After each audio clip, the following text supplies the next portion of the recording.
ഈശ്വമിശിയായിക്ക് സ്തുതിയായിരിക്കട്ടെ. തെനാക്ക് യോഹന്നാന്റെ സുവിശേഷം 2-ാം അധ്യായം 13 മുതൽ 25 വരെയുള്ള വാക്യങ്ങൾ. ഈ സുവിശേഷ ഭാഗം ദേവാലയ ശുദ്ധീകരണത്തെ സംബന്ധിക്കുന്നതാണ്.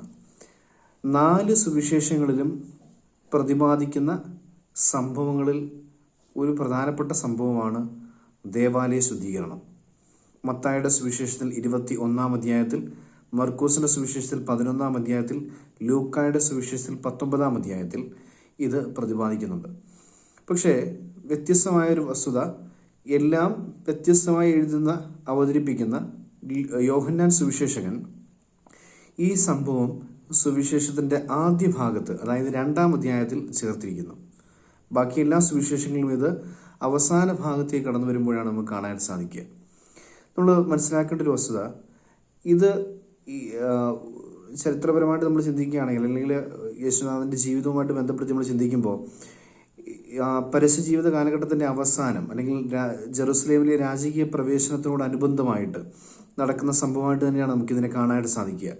പക്ഷേ ദൈവശാസ്ത്രപരമായ ഒരു ക്രമീകരണത്തിന് വേണ്ടി യോഹന്നാൻ ഇത് ആദ്യം ചേർത്തിരിക്കുന്നതെന്നാണ് നമുക്ക് മനസ്സിലാക്കാൻ സാധിക്കുന്നത്.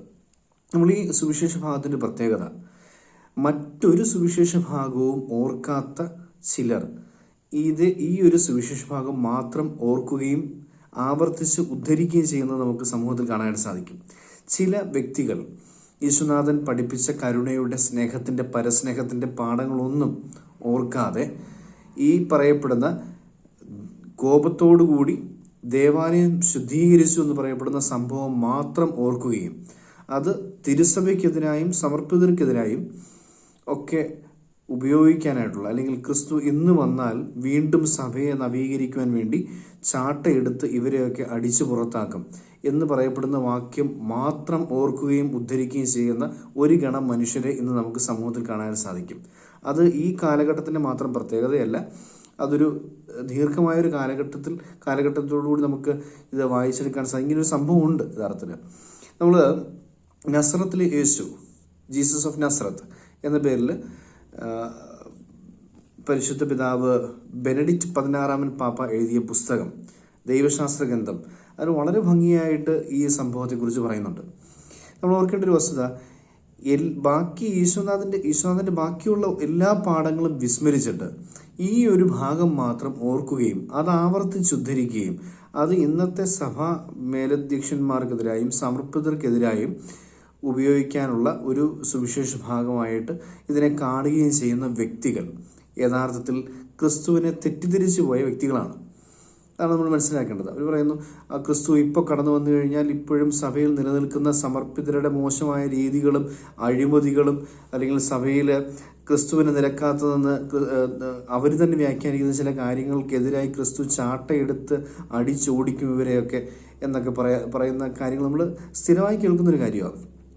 സഭാ വിരുദ്ധരെന്നവരെ പറയുന്നില്ല, പക്ഷേ സഭയുടെ നവോത്ഥാന നായകന്മാരെന്ന് സ്വയം വിശേഷിപ്പിച്ച് മുന്നോട്ട് വന്നിരിക്കുന്ന ചില വ്യക്തികൾ ഈ വാക്യങ്ങൾ ആവർത്തിച്ച് ഉദ്ധരിക്കുന്നതായിട്ട് നമുക്ക് കാണാൻ സാധിക്കും. നമ്മൾ ആരെന്ന് ഇതിനേക്കാൾ കൂടുതൽ വ്യക്തമായിട്ട് പറയേണ്ടതില്ലല്ലോ. നമ്മൾ ഈ അടുത്ത കാലത്തായിട്ടൊക്കെ ചില സന്യാസിനി സമൂഹത്തിനകത്ത് നിന്നിട്ട് സഭയെ ചെളിവാരി എറിയുന്ന, അല്ലെങ്കിൽ വൈദിക സമൂഹത്തിനകത്ത് നിന്നിട്ട് സഭയെ ചെളിവാരി എറിയുന്ന, കരുതേച്ച് കാണിക്കുന്ന സമർപ്പിതർ തുടങ്ങി അവരെ വഴിതെറ്റിക്കത്തില്ല, അല്ലെങ്കിൽ അവരോടൊപ്പം നിൽക്കുന്നു എന്ന് വലിയ പ്രഖ്യാപനത്തോടു കൂടി നിലനിൽക്കുന്ന ചില സ്വാർത്ഥ താല്പര്യങ്ങൾ സംരക്ഷിക്കപ്പെടാതെ പോയ, അല്ലെങ്കിൽ സ്വാർത്ഥ താല്പര്യങ്ങൾക്ക് ഒത്ത് സഭ നിന്നില്ല എന്നതിൻ്റെ പേരിൽ സഭയുടെ ശത്രുക്കളായി മാറിയ അൽമായരുൾപ്പെടെയുള്ള വ്യക്തികൾ ഈ വാക്യം ഉപയോഗിക്കുന്നുണ്ട്. ഇത് മിസ്യൂസ് ചെയ്യുന്നുണ്ട്, ഇത് മിസ്ഇൻ്റർപ്രറ്റ് ചെയ്യുന്നുണ്ട്, അല്ലെങ്കിൽ ദുർവ്യാഖ്യാനം ചെയ്യുന്നുണ്ട്. എന്താണ് യഥാർത്ഥത്തിൽ ദേവാലയ ശുദ്ധീകരണ സമയത്ത് സംഭവിച്ചത്? ഇതാണ് നമ്മൾ ചിന്തിക്കുന്നത്. ഇത് തെറ്റിദ്ധരിക്കുന്ന മനുഷ്യരോടുള്ള മറുപടി പറഞ്ഞുകൊണ്ട് നമ്മളിത് തപസ്സുകാലവുമായിട്ട് ബന്ധപ്പെടുത്തി ചിന്തിക്കുകയാണ്. ദേവാലയ ശുദ്ധീകരണത്തിൽ സംഭവിക്കുന്ന യേശുവിനെ ഒരു വിപ്ലവകാരിയായി ചിത്രീകരിക്കാനായിട്ട്, അല്ലെങ്കിൽ സഭയിൽ നിലനിൽക്കുന്ന അക്കാലഘട്ടത്തിൽ നിലനിന്നിരുന്ന ജെറുസലേം ദേവാലയത്തിലെ ചില രീതികളെയും ജൂത മതത്തിലെ ചില നിഷ്ഠകളെയും വെല്ലുവിളിക്കുന്ന ക്രിസ്തു എന്ന രീതിയിലാണ് ക്രിസ്തുവിനെ അത് അവതരിപ്പിക്കുക. ക്രിസ്തുവിനെ ഒരു സെലക്ട് ആയിട്ട് പോലും അവതരിപ്പിക്കാനായിട്ട് ശ്രമിക്കുന്നുണ്ട്. സീൽ, സെലസ്, സെലറ്റ് എന്ന് പറയപ്പെടുന്ന വാക്ക്, ZELOT എന്ന് പറയപ്പെടുന്ന വാക്ക് യഥാർത്ഥത്തിൽ ഒരു ഗണം തീവ്രവാദികളെയാണ് സൂചിപ്പിക്കുക. കരസ്മാറ്റിക് പ്രസ്ഥാനത്തിൽ ആയിരിക്കുകയും അതിനെ ബാലൻസ്ഡ് സ്പിരിച്വാലിറ്റിയായി കണക്കാക്കാൻ സാധിക്കാതെ പോവുകയും ചെയ്ത് എക്സ്ട്രീമിസത്തിലേക്ക് പോയ, അതിനെ അതിര് വിട്ട് അങ്ങേയറ്റത്തേക്ക് കയറിപ്പോയ വളരെ കുറച്ച് ആളുകളെ നമുക്ക് ക്രിസ്ത്യൻ മത തീവ്രവാദികളെന്ന് വിളിക്കാൻ സാധിക്കും. അപ്രകാരമുള്ള മനുഷ്യരും ഇതിൽ പെടുന്നുണ്ട്. അവരും ഇത്തരത്തിലുള്ള ആശയങ്ങൾ വെച്ച് മതവിദ്വേഷം ഉണ്ടാക്കത്തക്ക രീതിയിൽ ക്രിസ്തുവിൻ്റെ പാഠങ്ങളെ വളച്ചൊടിക്കുന്നതായിട്ട് നമുക്ക് കാണാൻ സാധിക്കും. അപ്പോൾ ഇപ്രകാരം സ്വന്തം താല്പര്യങ്ങൾക്കൊത്ത് സഭ നിൽക്കാഞ്ഞതിൻ്റെ പേരിൽ ശത്രുവായി പോയവരും ഇച്ചിരി എക്സ്ട്രീമായിട്ട് ക്രിസ്തുവിൻ്റെ പാഠങ്ങളെ വായിച്ചെടുക്കാൻ ശ്രമിച്ചവരുമാണ് ഈ സെലറ്റ്സ് ആയിട്ട് മാറുന്നത്. സെലറ്റ്സ് ആരാണെന്ന് ചോദിച്ചു കഴിഞ്ഞാൽ നമ്മൾ നസ്രത്തിലെ യേശു എന്ന പുസ്തകത്തിൽ വളരെ വ്യക്തമായിട്ടും ബെനഡിക്ട് പാപ്പ പഠിപ്പിക്കുന്നുണ്ട്. ഒരു കാലഘട്ടത്തിൽ അഹറോൻ്റെ പുത്രനായ ഫിനെഹാസിൻ്റെ പിന്മുറക്കാർ, അദ്ദേഹം ഈ വേദഗ്രന്ഥത്തിൻ്റെ ചില ഭാഗങ്ങളെ ഒന്ന് മാറ്റി വായിച്ചിട്ട് അദ്ദേഹം ഒരു തീവ്രവാദ സമൂഹത്തിലെ അംഗമാകുന്നതായിട്ട് കാണാൻ സാധിക്കും. അതൊരു സംഭവം പറയുന്നുണ്ട്. അതായത് വിഗ്രഹാരാധകയായ ഒരു സ്ത്രീയുമായി ഇടപാട് നടത്തിയിരുന്നൊരു വ്യക്തിയെ കുന്തം കൊണ്ട് കുത്തിക്കൊന്നുകൊണ്ടാണ് ഇയാൾ ഈ തീവ്രവാദ പ്രവർത്തനങ്ങൾ ആരംഭിക്കുന്നത് നമുക്ക് മനസ്സിലാക്കാൻ സാധിക്കും. പിന്നീട് അല്ലാതെ നമ്മൾ ഫിനെഹാസ് മാത്രമല്ല, മക്കബായ വിപ്ലവവുമായിട്ട് ബന്ധപ്പെട്ട് നിൽക്കുന്ന മക്കബായ സഹോദരന്മാരുടെ പിതാവായ മത്താത്തിയാസിൻ്റെ ുമായിട്ട് ബന്ധപ്പെട്ടും ഈ ഒരു തീവ്രവാദ സമൂഹത്തിൻ്റെ ഒരു തുടക്കമൊക്കെ നമുക്ക് വായിച്ചെടുക്കാൻ സാധിക്കും, ഒരു പാരമ്പര്യം നമുക്ക് വായിച്ചെടുക്കാൻ സാധിക്കും. ആ ഗണത്തിൽപ്പെടുന്ന വ്യക്തിയാണ് ക്രിസ്തു എന്ന് 1990 ആയിട്ട് പറയപ്പെടുന്ന ഒരു പുസ്തകം, 20ാം നൂറ്റാണ്ടിലെ പുറത്തിറങ്ങിയ ഒരു പുസ്തകം ഇതിനെ കുറെ കൂടി ഒന്ന് സാധൂകരിക്കാൻ ശ്രമിക്കുന്നുണ്ട്. അതൊരു തെറ്റായ പഠനമാണ്. അർത്ഥത്തിൽ ക്രിസ്തു ഒരു സെലറ്റ് ആയിരുന്നു, ഒരു മത തീവ്രവാദിയായിരുന്നു, ഒരു വിപ്ലവകാരിയായിരുന്നു എന്നുള്ള അവതരണം എവിടെ കണ്ടാലും നമ്മൾ ശ്രദ്ധിക്കണം. അത് ക്രിസ്തു ഒരിക്കലും ഒരു വിപ്ലവകാരിയല്ല. ആദ്യത്തെ വിപ്ലവകാരിയായിരുന്നു ക്രിസ്തു എന്നൊക്കെ ചില പ്രത്യയശാസ്ത്ര പ്രസ്ഥാനങ്ങൾ ക്രിസ്തുവിനെ അവതരിപ്പിച്ച് ദുർവ്യാഖ്യാനം ചെയ്യാൻ ശ്രമിക്കുന്നുണ്ട്. അപ്പോൾ ഇതൊക്കെ ഒരു ചേർത്ത് വായിക്കാൻ നമുക്ക് സാധിക്കുന്ന ഒരു വസ്തുതയാണ്. എന്താ അതിൽ സംഭവിച്ചത്? ക്രിസ്തു ഒരു വിപ്ലവകാരിയായിരുന്നു.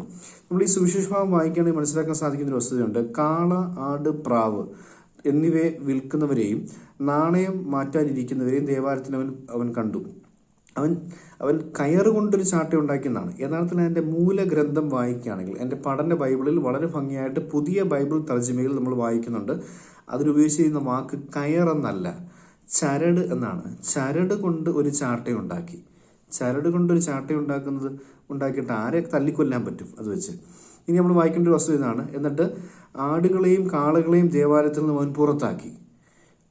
ആടുകളെയും കാളകളെയും ഒന്ന് തെളിച്ച് പുറത്തേക്ക് ആക്കാൻ വേണ്ടിയാണ് ആ ചരട് കൊണ്ടൊരു ചാട്ട ഉണ്ടാക്കിയത്. മനുഷ്യനെ തല്ലി മുറിക്കാൻ വേണ്ടിയൊന്നും ആയിരുന്നില്ല, മനുഷ്യനെ ചാട്ട കൊണ്ട് അടിച്ച് മുറിക്കാൻ വേണ്ടി ആയിരുന്നില്ല എന്ന് നമുക്ക് വളരെ വ്യക്തമായിട്ട് മനസ്സിലാക്കാൻ സാധിക്കും. അതല്ല ക്രിസ്തുവിൻ്റെ ഉദ്ദേശം. അങ്ങനെ ഒരു കാര്യം ക്രിസ്തു ചെയ്തിട്ടില്ല. പിന്നെ കാണുന്നത് ഇങ്ങനെയാണ്: നാണയമാറ്റക്കാരുടെ നാണയങ്ങൾ ചിതറിച്ച് കളഞ്ഞു, മേശകൾ തട്ടിമറിച്ചു. ഇതാണ് ഈ രണ്ട് കാര്യങ്ങളാണ് നമ്മൾ ശ്രദ്ധിക്കേണ്ടത്. ഒന്ന്, കാള, ആട്, പ്രാവ് തുടങ്ങിയ കൊണ്ടുള്ള ബലിയല്ല, നീ നിന്നെ തന്നെ ബലിയർപ്പിക്കൂ. ഇതാണ് ക്രിസ്തു ഇതുകൊണ്ട് അർത്ഥമാക്കാൻ ശ്രമിച്ചത്. നീ നിന്നെ തന്നെ ബലിയർപ്പിക്കാൻ ശ്രമിക്കും. കുറെ കാശ് കൊടുത്ത് കാളയും ആടിനെയൊക്കെ വാങ്ങിച്ച് ബലിയർപ്പിക്കുകയല്ല, നിന്റെ ഉള്ളു കർത്താവിന് കൊടുക്കാൻ നിനക്ക് സാധിക്കുന്നുണ്ടോ? നാണയമാറ്റം. എന്താണ് നാണയമാറ്റം? നാണയമാറ്റം എന്ന് പറയപ്പെടുന്നത് യഥാർത്ഥത്തിൽ അവർ ക്രയവിക്രയത്തിന് വേണ്ടി ഉപയോഗിച്ചിരുന്ന നാണയം സീസറിന്റെ ലിഖിതമുള്ള നാണയമായിരുന്നു. ഈ നാണയം കൊണ്ടുവന്ന് ദേവാലയ ഭണ്ഡാരത്തിൽ ഇടുന്നത് നിഷിദ്ധമാണെന്ന് അവർ ചിന്തിച്ചിരുന്നു. അതുകൊണ്ട് അവർ ആ നാണയം കൊണ്ടുവന്ന് ദേവാലയത്തിൽ നാണയമാറ്റക്കാരൻ്റെ കൊടുക്കുകയും ദേവാലയത്തിൽ ഭണ്ഡാരത്തിൽ ഇടാൻ അനുവാദമുള്ള ജൂത നാണയം അല്ലെങ്കിൽ സീസറിന്റെ ലിഖിതമില്ലാത്ത നാണയം അവർ എടുക്കുകയും ചെയ്യും. ആ നാണയമാണ് അവർ കൊണ്ടുവിടുക. അതായത് സീസറിന്റെ ലിഖിതമുള്ളതൊക്കെ സീസറിനുള്ളതാണ്, അത് ദേവാലയ ഭണ്ഡാരത്തിൽ ഇടാൻ പാടില്ല എന്നൊരു കാഴ്ചപ്പാട് അവർക്കുണ്ടായിരുന്നു. അവരത് പാലിച്ചിരുന്നു. പക്ഷെ ക്രിസ്തു പറയുക, ഈ ലിഖിതമുള്ള നാണയമല്ല നിങ്ങൾ മാറ്റേണ്ടത്. നിന്റെ ഹൃദയത്തിൽ പതിച്ചുപോയ ഭൗതികതയോടുള്ള താല്പര്യങ്ങൾ നീ ഹൃദയപൂർവ്വം മാറ്റിയിട്ട് ആ മറ്റൊരു ലിഖിതവുമില്ലാത്ത ഹൃദയം നീ കൊണ്ടുവന്ന് കർത്താവിന് സമർപ്പിക്കും.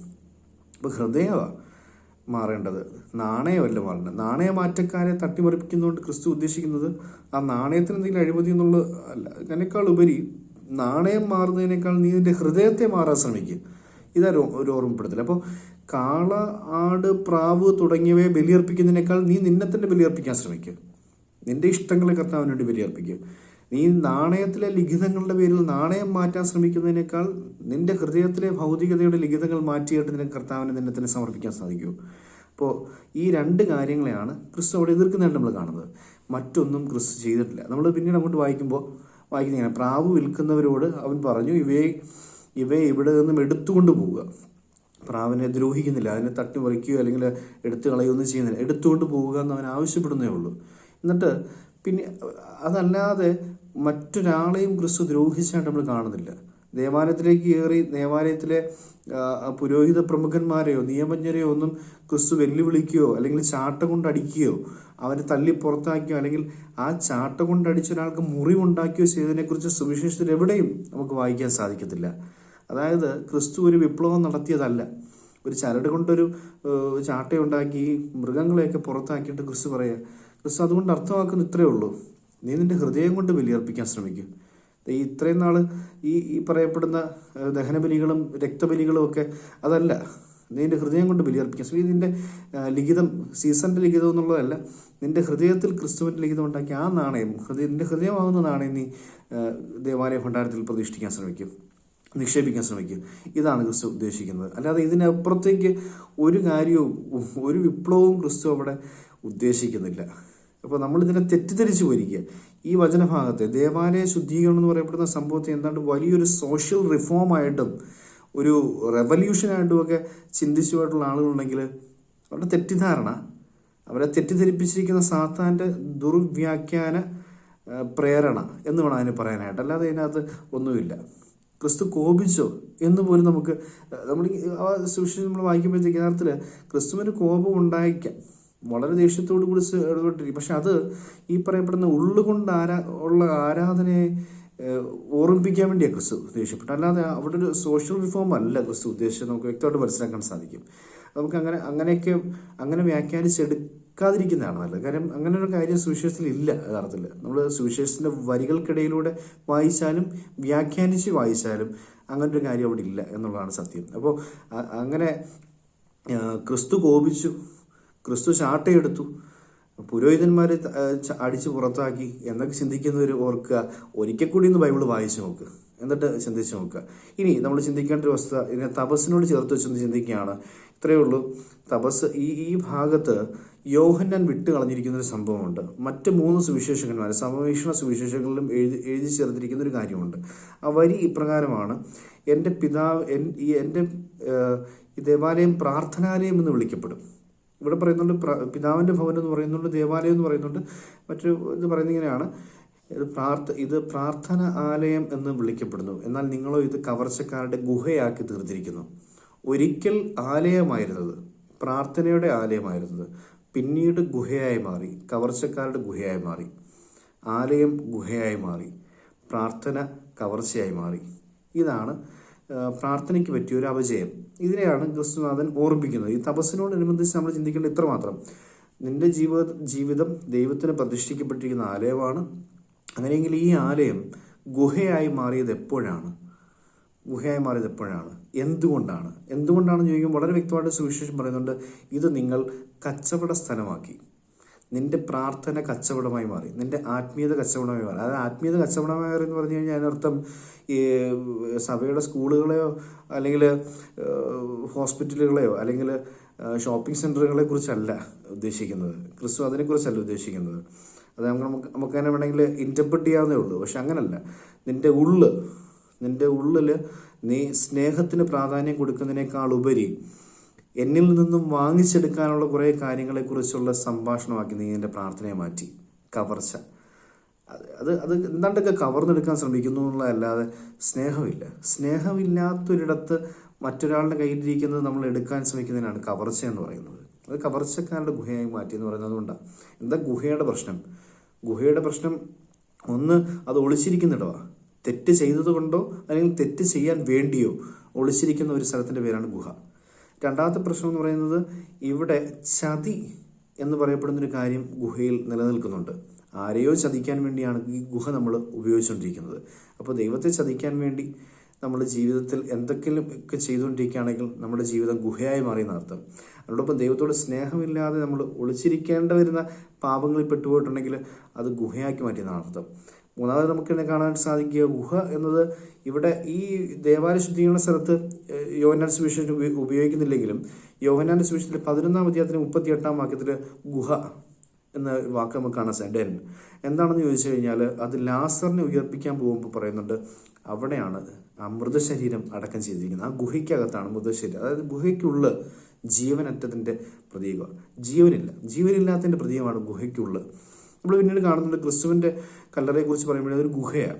ആര് നമുക്ക് വേണ്ടി ആ കല്ലുരുട്ടി മാറ്റും എന്നൊക്കെ ചോദിക്കുന്നുണ്ട്. അപ്പോൾ ഒരു ഗുഹയ്ക്കകത്ത് ക്രിസ്തുവിന് വെച്ചിട്ട് കല്ലുരുട്ടി വെച്ചിരിക്കുക. അപ്പോൾ ഗുഹ എന്ന് പറയപ്പെടുന്നതിൻ്റെ അടയാളം അത് ജീവനില്ലാത്തതിൻ്റെ ഒരു പ്രതീകമാണ് ഗുഹ എന്ന് പറയപ്പെടുന്നത്. എന്നാൽ ഭവനം എന്തൊക്കെയാണ്? അത് സ്നേഹത്തിൻ്റെ പ്രതീകമാണ്. പരസ്പര സ്വാതന്ത്ര്യമുണ്ട്, ആരും ആരെയും ഒളിക്കുന്നില്ല, അവിടെ ചതിയില്ല, നീതിയാണ്, സ്നേഹമാണ്, പരസ്നേഹം അല്ലെങ്കിൽ പരസ്നേഹത്തിന് അധിഷ്ഠിതമായ സഹായങ്ങളാണ് അവിടെ നിലനിൽക്കുന്നത്. അതിനോടൊപ്പം തന്നെ അവിടെ ജീവൻ നിലനിൽക്കുന്നുണ്ട്. അതായത് സന്തോഷം, ഇറ്റ്സ് ആക്റ്റീവ്. അവിടെ സന്തോഷം കളിയാടി നിൽക്കുന്നൊരു സ്ഥലമാണ്. അതുകൊണ്ട് തന്നെ ജീവസുറ്റം എന്ന് പറയുന്നത് അങ്ങനെ ജീവൻ തുളുമ്പി നിൽക്കുക അവിടെ. അത് ഗുഹയിൽ നിന്നും വ്യത്യസ്തമാണ്. പക്ഷെ എന്തുകൊണ്ടോ ഇതൊരു കച്ചവടമാക്കി മാറ്റിയാണ്. നമ്മൾ സ്നേഹത്തിന് പകരം ക്രയവിക്രയം ചെയ്തുകൊണ്ടിരിക്കുക. കുറച്ച് നേർച്ചകൾ ഇങ്ങനെ സമർപ്പിച്ചിട്ട് കുറേ അനുഗ്രഹങ്ങൾ ഇങ്ങനെ പ്രാപിക്കാൻ ശ്രമിക്കുന്നു. ഇത് കച്ചവടമാണ്. മറിച്ച് സ്നേഹിച്ചിട്ട് അനുഗ്രഹം കിട്ടിയാലും കിട്ടിയില്ലെങ്കിലും സ്നേഹിക്കുക. ഇതാണ് ഭവനത്തിൽ നടക്കേണ്ടത്. ഭവനത്തിൽ ക്രയവിക്രയമല്ല, ബിസിനസ്സല്ല നടക്കുന്നത്, സ്നേഹമാണ് നടക്കുന്നത്. അപ്പോൾ ഭവനം എങ്ങനെ ഗുഹയായി മാറി? ഇതാ ക്രിസ്തുവിൻ്റെ ചോദ്യം. ഭവനം ഗുഹയായി മാറിപ്പോയതിനെ കുറിച്ചൊന്ന് ധ്യാനിച്ചിട്ട് ഈ ഗുഹയെ വീണ്ടും ഭവനമാക്കി മാറ്റാൻ നീ ഒന്ന് ശ്രമിക്കൂ. പ്രാർത്ഥനയുടെ ഭവനം, ഹൗസ് ഓഫ് പ്രയർ എന്നാണ് ഈ പ്രാർത്ഥനാലയം എന്നാണ് എന്നെ വിളിക്കുന്നത്. അപ്പം പ്രാർത്ഥനയുടെ ഈ വീട് എങ്ങനെ ഗുഹയായി പോയത്? ആ ഗുഹയായി പോയതിനെ വീണ്ടും വീടാക്കി എടുക്കാനായിട്ട് നിനക്ക് സാധിക്കൂ. അതിനാണ് തപസ്സുകാലം.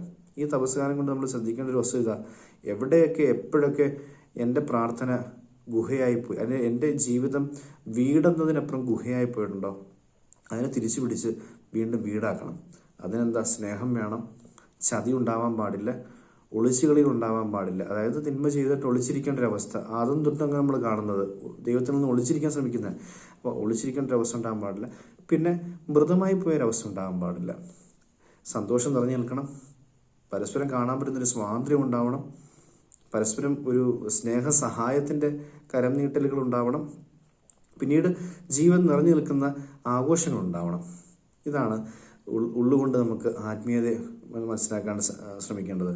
അപ്പോൾ ആത്മീയതയിൽ നീ നിൻ്റെ ജീവിതത്തെ, നിന്റെ തന്നെ നീയാകുന്ന ആലയത്തെ എപ്പോഴാണ് ഗുഹയാക്കി മാറ്റിയത്? തിരിച്ചതിനെ വീടാക്കി മാറ്റാൻ നിനക്ക് പറ്റുന്നുണ്ടോ? ഇതാണ് ക്രിസ്തു നമുക്ക് മുമ്പിൽ വയ്ക്കുന്ന ഏറ്റവും സുന്ദരമായൊരു ചോദ്യം. നമുക്ക് ഇന്നേ ദിവസം ഇപ്രകാരം ചിന്തിക്കാം. ദേവാലയ ശുദ്ധീകരണത്തെക്കുറിച്ചുള്ള സകലമായ തെറ്റിദ്ധാരണകൾ നമുക്ക് മാറ്റിവെക്കാം.